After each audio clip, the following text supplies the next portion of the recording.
मंच पर विराजमान गुजरातना લોકલાડીલા મુખ્યમંત્રી ભૂપેન્દ્રભાઈ પટેલ, કેન્દ્રમાં મંત્રીમંડળના મારા સાથી શ્રી સી.આર. પાટીલ, રાજ્ય સરકારના મંત્રીગણ, અહીં ઉપસ્થિત સૌ જનપ્રતિનિધિગણ અને હુરતના મારા ભાઈઓ અને બહેનો,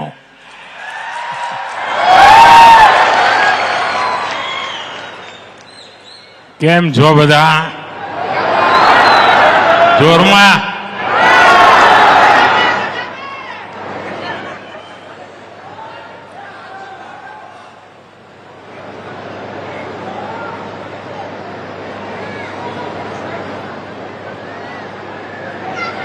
મારું સદભાગ્ય છે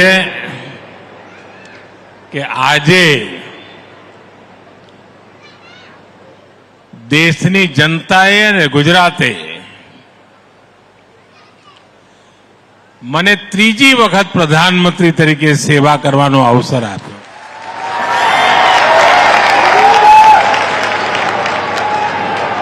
અને એના પછી મારી આ સુરતની પહેલી મુલાકાત છે.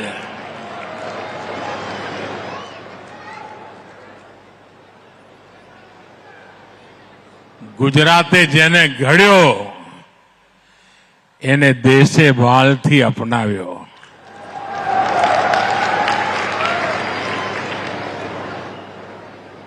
હું હંમેશા હંમેશા આપ સૌનો ઋણી છું, જેમણે મારા જીવનને ઘડવામાં ખૂબ મોટું યોગદાન કર્યું છે.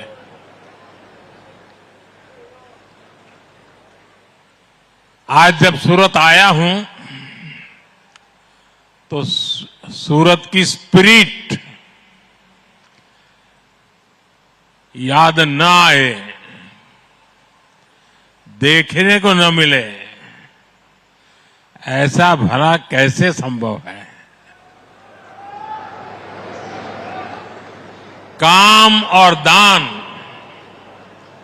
ये दो ऐसी चीजें हैं जो सूरत को और विशेष बनाती है. एक दूसरे को सपोर्ट करना, सबके विकास को सेलिब्रेट करना, ये हमें सूरत के हर कोने में दिखता है. आज का ये कार्यक्रम सूरत की इसी स्पिरिट को, इसी भावना को आगे बढ़ाने वाला है. साथियों, सूरत अनेक मामलों में गुजरात का, देश का एक लीडिंग शहर है. अब सूरत आज गरीब को, वंचित को भोजन और पोषण की सुरक्षा देने के मिशन में भी आगे निकल रहा है. यहां सूरत में जो खाद्य सुरक्षा सैचुरेशन अभियान चलाया गया है, ये देश के दूसरे जिलों के लिए भी प्रेरणा बनेगा. ये सैचुरेशन अभियान सुनिश्चित करता है જ્યારે 100% બધાને મળે ને એટલે પાક્કું થઈ જાય. ये सुनिश्चित करता है न कोई भेदभाव, न कोई छूटे, न कोई रूठे और न कोई किसी को ठगे.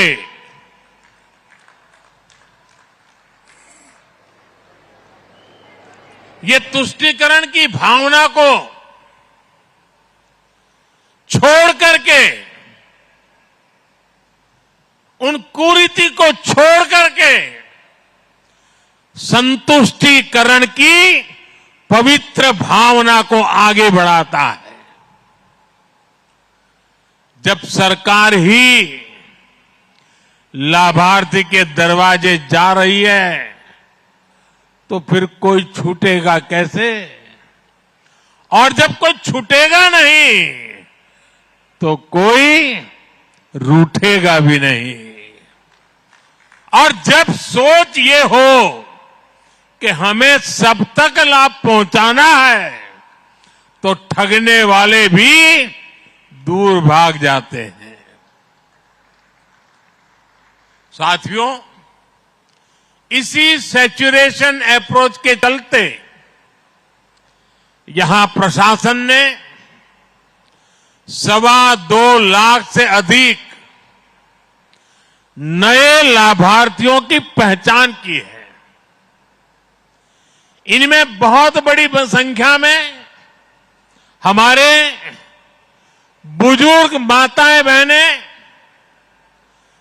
हमारे बुजुर्ग भाई बहन, हमारी विधवा माताएं बहनें, हमारे दिव्यांगजन, इन सबको इसमें जोड़ा गया है। अब ऐसे सभी हमारे नए परिवारजनों को भी मुफ्त राशन मिलेगा, पोषक खाना मिलेगा।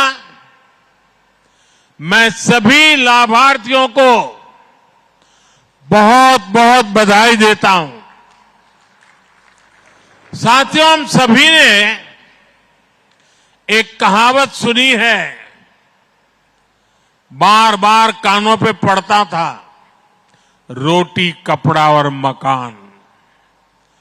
यानी रोटी का महत्व कपड़े और मकान दोनों से ऊपर है। और जब किसी गरीब को रोटी की चिंता होती है तो उसका दर्द क्या होता है वो मुझे किताबों में नहीं पढ़ना पड़ता, मैं इसे अनुभव कर सकता हूं।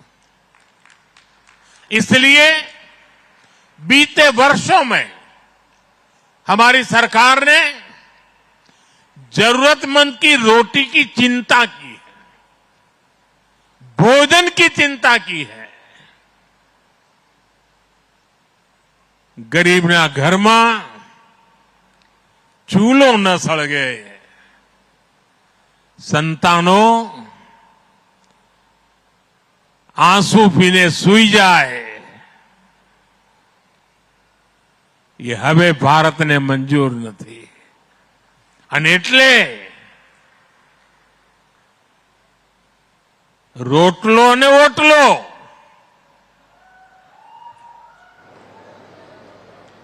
साथियों, आज मुझे संतोष है, हमारी सरकार गरीब की साथी बनकर सेवक के भाव से उसके साथ खड़ी है। कोविड काल में जब देशवासियों को सपोर्ट की सबसे ज्यादा जरूरत थी, तब प्रधानमंत्री गरीब कल्याण योजना यह मानवता को महत्व देने वाली, गरीब के घर में चूल्हा जलता रहे इसलिए गरीब कल्याण योजना शुरू की। ये दुनिया की सबसे बड़ी और अपने आप में एक अनूठी योजना है जो आज भी चल रही है। मुझे खुशी है कि गुजरात सरकार ने इसको विस्तार भी दिया है। गुजरात ने आय सीमा बढ़ाई ताकि ज्यादा से ज्यादा लाभार्थी इसका लाभ ले सके। आज हर साल केंद्र सरकार करीब 2.25 करोड़ रुपए गरीब के घर का चूल्हा जलता रहे इसलिए खर्च कर रही है। साथियों, विकसित भारत की यात्रा में पौष्टिक भोजन की बड़ी भूमिका है। हमारा लक्ष्य देश के हर परिवार को पर्याप्त पोषण देने का है, ताकि कुपोषण और अनीमिया जैसी बड़ी समस्याओं से देश मुक्त हो सके। पीएम पोषण स्कीम के तहत करीब 12 करोड़ स्कूली बच्चों को पोषक आहार दिया जा रहा है। सक्षम आंगनवाड़ी कार्यक्रम के तहत छोटे बच्चों, माताओं, गर्भवती महिलाओं के पोषण की चिंता की जा रही है। पीएम मातृ वंदना योजना के तहत भी गर्भवती महिलाओं को पोषक आहार के लिए हजारों रुपये दिए जा रहे हैं। साथियों, पोषण सिर्फ अच्छे खान पान तक सीमित नहीं है, स्वच्छता भी इसका बहुत महत्वपूर्ण पहलू है।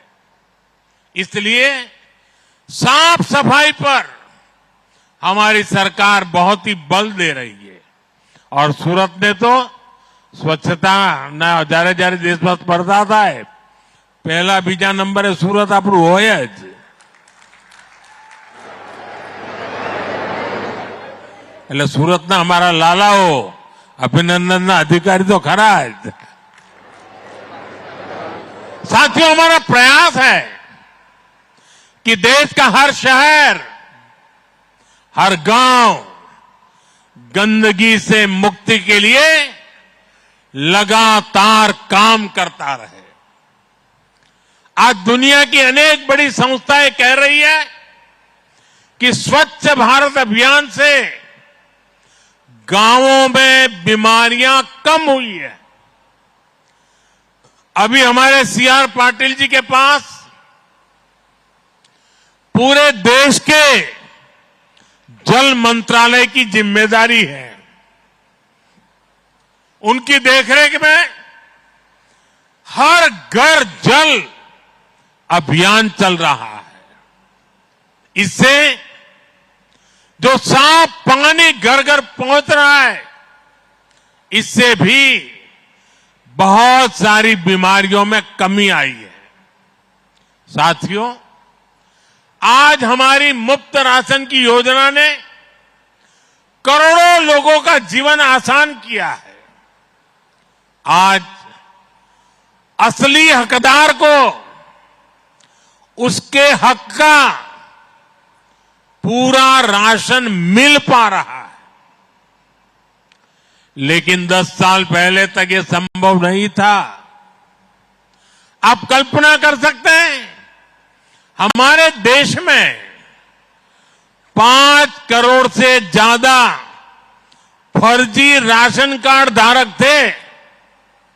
આપણે ત્યાં ગુજરાતીમાં શું કહે ને, ભૂતિયા કાર્ડ। 5 करोड़ देश में, यानी जो कभी पैदा ही नहीं हुआ, जिसका जन्म ही नहीं हुआ, उसके राशन कार्ड बन जाए और उसका राशन खाने वाले चोर लुटेरे की जमात भी रेडी हो, जो गरीब का राशन के नाम पर गरीब के हक का खा जाते थे। અને તમે બધાએ શીખવાડ્યું છે એટલે આપણે શું કર્યું, બધું સફાચટ કરી નાખ્યું। हमने इन 5 करोड़ फर्जी नामों को सिस्टम से हटाया। हमने राशन से जुड़ी पूरी व्यवस्था को आधार कार्ड से लिंक किया। आज आप राशन की सरकारी दुकान में जाते हैं और अपने हिस्से का राशन ले पाते हैं। हमने राशन कार्ड से जुड़ी एक और बड़ी समस्या को हल किया। सूरत में बड़ी संख्या में दूसरे राज्यों से आए हमारे श्रमिक साथी काम करते हैं। यहां भी मैं कई चेहरे देख रहा था। कोई उड़िया है, कोई तेलुगु है, कोई महाराष्ट्र से है, कोई बिहार से है, कोई उत्तर प्रदेश से है। एक जमाना था, पहले एक जगह का राशन कार्ड दूसरी जगह नहीं चलता था। हमने इस समस्या का समाधान किया। हमने one nation one ration card लागू किया। अब राशन कार्ड चाहे कहीं का भी हो, लाभार्थी को उसका फायदा देश के हर शहर में मिलता है। यहां सूरत के भी अनेकों श्रमिकों को इसका लाभ हो रहा है। ये दिखाता है कि जब सच्ची नियत के साथ नीति बनती है तो उसका फायदा गरीब को जरूर मिलता है। साथियों, बीते दशक में पूरे देश में हमने गरीब को सशक्त करने के लिए मिशन मोड पर काम किया है। गरीब के इर्द गिर्द एक सुरक्षा कवच बनाया गया ताकि उसे किसी के सामने भी हाथ फैलाने की नौबत न आए। पक्का घर हो, टॉयलेट हो, गैस कनेक्शन हो, नल कनेक्शन हो, इससे गरीबों को नया आत्मविश्वास मिला। इसके बाद हमने बीमा का एक सुरक्षा कवच गरीब परिवार को दिया। पहली बार करीब 60 करोड़ भारतीयों को 5 लाख रुपए तक का मुफ्त इलाज सुनिश्चित हुआ। लाइफ इंश्योरेंस और एक्सीडेंट इंश्योरेंस के बारे में तो गरीब परिवार पहले सोच ही नहीं पाता था। हमारी सरकार ने गरीब को, निम्न मध्यम वर्ग को बीमा का सुरक्षा कवच भी दिया। आज देश के 36 करोड़ से ज्यादा लोग सरकारी बीमा योजनाओं से जुड़े हैं। आप जानकर हैरान रह जाएंगे कि अभी तक 16,000 करोड़ रुपए से ज्यादा 16,000 करोड़ रुपए से ज्यादा क्लेम राशि के रूप में इन गरीब परिवारों को मिल चुकी है। यानी ये पैसा मुश्किल समय में परिवारों के काम आया है। साथियों, जिसको किसी ने नहीं पूछा उसको मोदी ने पूजा है।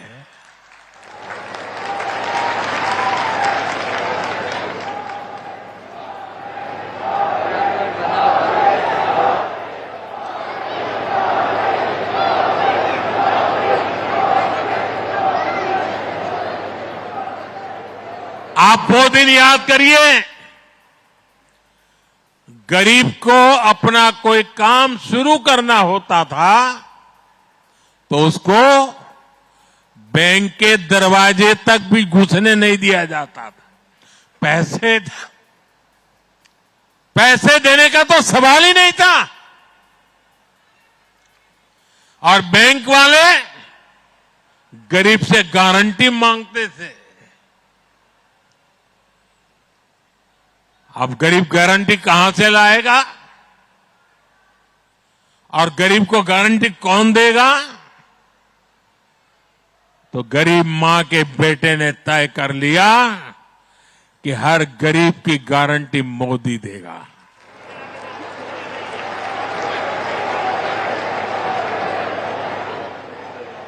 मोदी ने ऐसे गरीब की गारंटी खुद ली और मुद्रा योजना शुरू की।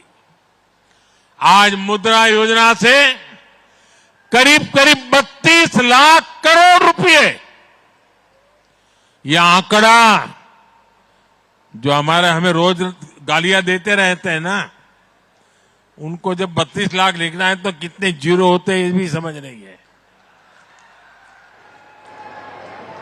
ये जीरो सीट वालों को ये समझ नहीं आएगा।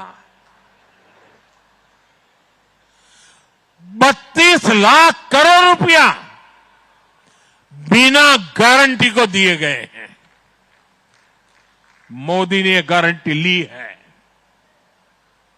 साथियों, रेहड़ी, ठेले, फुटपाथ पर काम करने वाले हमारे साथियों को सहायता देने वाला भी पहले कोई नहीं था। वो बेचारा सुबह अगर सब्जी का ठेला चलाता है तो किसी साहूकार से 1000 रुपये लेने जाता था। वो 1000 लिखता था, 900 देता था। वो दिन भर मजदूरी करके कमा करके शाम को जब पैसे देने जाता था फिर वो 1000 मांगता था। अब बताइए वो गरीब बेचारा क्या कमाएगा, बच्चों को क्या खिलाएगा? हमारी सरकार ने स्वनिधि योजना से उनको भी बैंकों से मदद दिलवाई। फुटपाथ पर बेचना रहा, लारी में माल बेचवा वाला, बता ने इस वर्ष के बजट में तो ऐसे साथियों के लिए हमने एक विशेष क्रेडिट कार्ड देने का भी ऐलान किया है। हमारे विश्वकर्मा साथी जो हर राज्य में, हर गांव शहर में रोजमर्रा के किसी ना किसी काम से जुड़े हैं, उनके लिए भी पहली बार सोचा गया।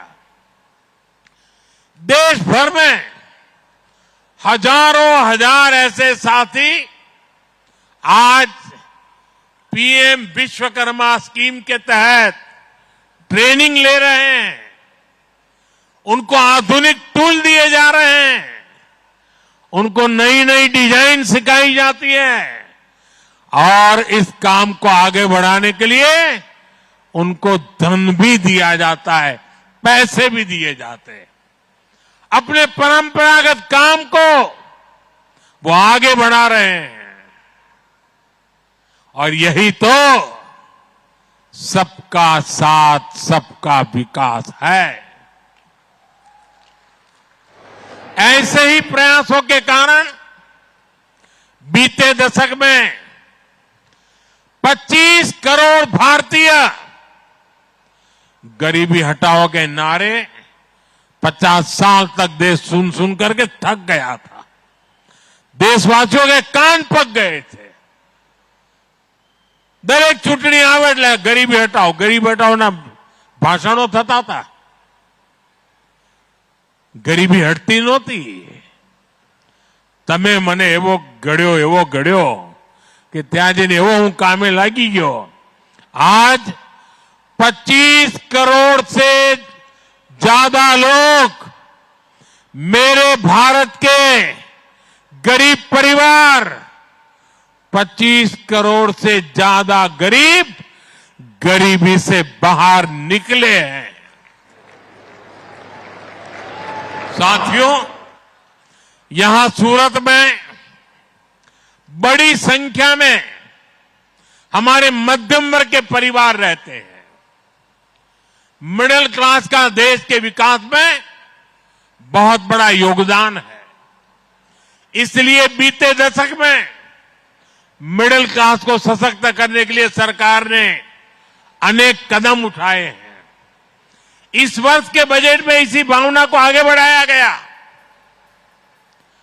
इनकम टैक्स में जो राहत दी गई है उससे दुकानदारों को, कारोबारियों को, कर्मचारियों को बहुत बड़ी मदद मिलने वाली है।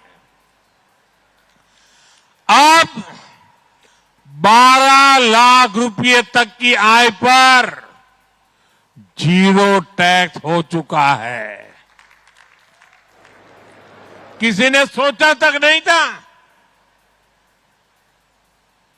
यह हमने करके दिखाया है। और इतना ही नहीं, जो नौकरी पेशा लोग हैं उनको तो 13.25 लाख तक अब कोई टैक्स नहीं देना पड़ता। जो टैक्स स्लैब है उनको भी नए सिरे से बनाया गया है। इसका फायदा हर टैक्स पेयर को होगा। यानी अब देश के, गुजरात के, सूरत के मिडिल क्लास परिवारों के पास ज्यादा पैसा बचेगा। ये पैसा वो अपनी जरूरतों पर खर्च करेगा। इसे वो अपने बच्चों के बेहतर फ्यूचर पर लगाएगा। साथियों, सूरत उद्यम करने वालों का शहर है।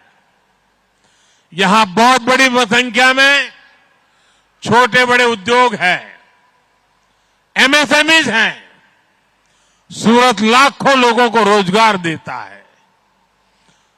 हमारी सरकार आज लोकल सप्लाई चेन को मजबूत बनाने में जुटी है। इसलिए एमएसएमईज को बहुत अधिक मदद दी जा रही है। सबसे पहले हमने एमएसएमईज की परिभाषा बदली। इससे एमएसएमईज के लिए अपना विस्तार करने का रास्ता खुला। इस वर्ष के बजट में इस परिभाषा में और सुधार किया गया है। बीते वर्षों में हमने एमएसएमईज के लिए लोन लेने की प्रक्रिया को आसान किया है। एमएसएमईज के लिए 5 लाख रुपए की सीमा वाले विशेष क्रेडिट कार्ड देने की घोषणा इस बजट में की गई है। इससे एमएसएमईज को बहुत मदद मिलेगी। हमारा प्रयास है कि हमारे एससी, एसटी वर्गों के हमारे युवा ज्यादा से ज्यादा संख्या में उद्यमी बने, एमएसएमई सेक्टर में आए। इसमें मुद्रा स्कीम ने बड़ी भूमिका निभाई है। इस वर्ष के बजट में पहली बार उद्यम करने वाले ऐसे वर्गों के साथियों को 2 करोड़ रुपए का लोन देने की घोषणा की गई है।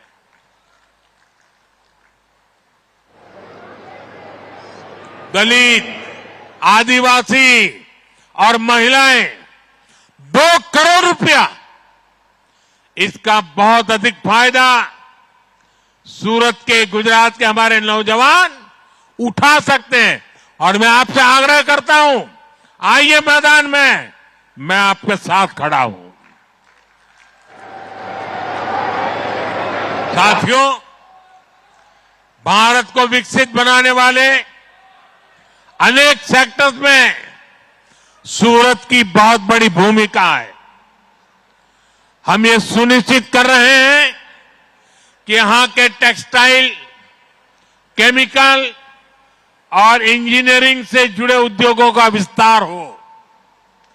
हम सूरत को ऐसा शहर बनाना चाहते हैं जहां ग्लोबल बिजनेस फुटप्रिंट हो।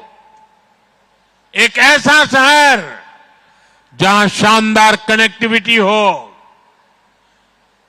इसलिए हमने सूरत एयरपोर्ट की नई इंटीग्रेटेड टर्मिनल बिल्डिंग को बनवाया। सूरत के लिए western dedicated freight corridor, Delhi Mumbai expressway और आने वाले समय में बुलेट ट्रेन, ये बहुत अहम प्रोजेक्ट है। सूरत मेट्रो से भी शहर की कनेक्टिविटी और शानदार होने जा रही है। सूरत देश के सबसे बड़े वेल कनेक्टेड सिटी बनने की राह पर तेज गति से चल रहा है। इन सब प्रयासों से सूरती लोगों का जीवन आसान हो रहा है, उनकी क्वालिटी ऑफ लाइफ भी बढ़ रही है।